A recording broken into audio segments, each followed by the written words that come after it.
Thanks for joining us today on Life in the North 40. I'm Rick. I'm excited to finally review my Polaris Ranger plow mount setup that I have with this 6-foot steel plow, the plow mount with a hydraulic add-on for my Polaris Ranger Northstar XP crew. I'm going to show you what I like about this setup and show you how to take it off and install it.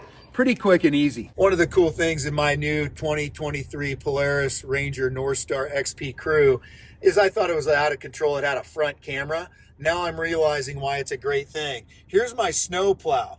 In inclement weather, this front camera allows me to see my plow edges and any obstacles that I may have. So that front camera is a great thing, and I've already used it with our first snow and it worked great, seeing the edges of the road. So you can have the Polaris Ranger plow setup without the pneumatic add-on and these controllers that allow you to turn your blade without getting out of the vehicle. Let me show you.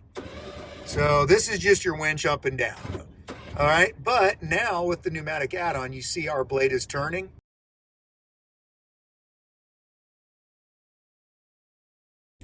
So now I do not even have to leave the vehicle in inclement weather. If you have a winch installed on your Polaris Ranger, well, this is one location for your button for in and out for your winch. On this model with my upgraded control handle here, these will up and raise my winch as well, up and down.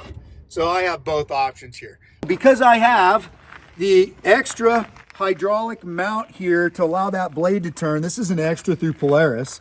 I do have an electric plug here that needs to be removed before we can remove our blade setup. You got a dust cover here and that comes off. You want to make sure you protect this and you don't get it hung up during the removal process.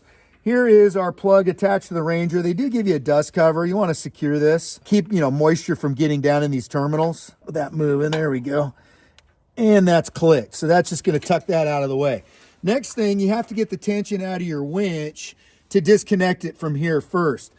A lot of times people think, oh, I got to go inside and use my controls. Well, in most cases, your winch has a manual dial here on the end that when you can do, and it's called a free release here, you'll hear it click. Now look at my line.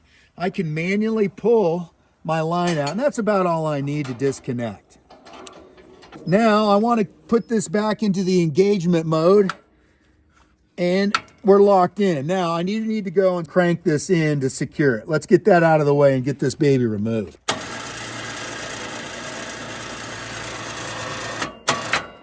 All right, now that we've got the winch removed and we've got the electrical removed, we can disengage this from the vehicle. What's pretty cool about this is before you remove this, think about having nothing behind you because you can literally disconnect and back away from this. That's the easiest way. And then I'm going to show you how to engage a footer on this to move it a little easier. It's got a little center foot.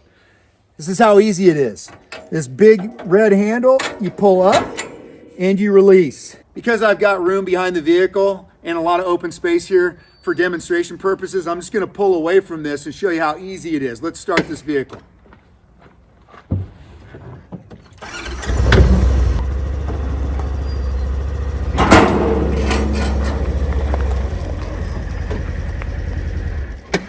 It just comes off as easy as that. If you're in your garage on a cement floor, this is even easier to do for ease of operation. At this point, what we can do is we can engage our foot right here at the bottom, just like that. And now this could be stored like this and up off of the mounting system. So it also gives that center foot, gives this a nice little pivot. Even though this is a heavy 6-foot steel blade, you can move this around really easy on that center foot. It makes it more mobile. Plus, you can slide it on the skid shoes as well, say on your garage floor or whatever. I'm gonna show you how quick and easy this thing is to install. We pulled up fairly close here. We look like we got about a foot from here to here. The good thing is with this center foot down, we can jockey it pretty easy into position. Let me show you.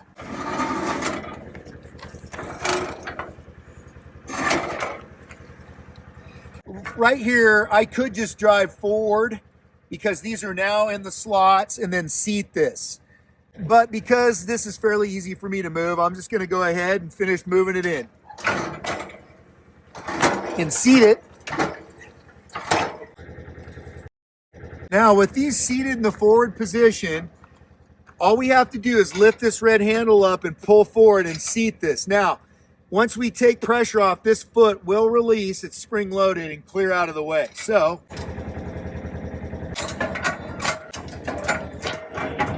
now we have to reattach our electrical plug for the hydraulic piston. See that clicks? Okay, that's good to go. Now we're gonna need to manually let out our winch line to connect it to the plow. Right here you have a manual release that allows you to pull line out of your winch without this being engaged. But you have to turn this, click it, and now it'll allow me to pull some line out and connect it to this eyelet here on our snow plow. Then we want to re-engage this dial so we can run our system from inside. All right.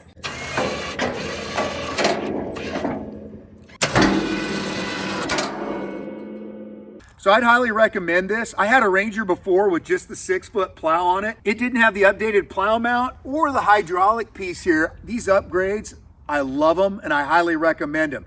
If you've enjoyed this video and our review, make sure you check out a review of the actual Polaris Ranger Northstar XP crew that we got and our accessory review and installation video of the headache rack for the same machine.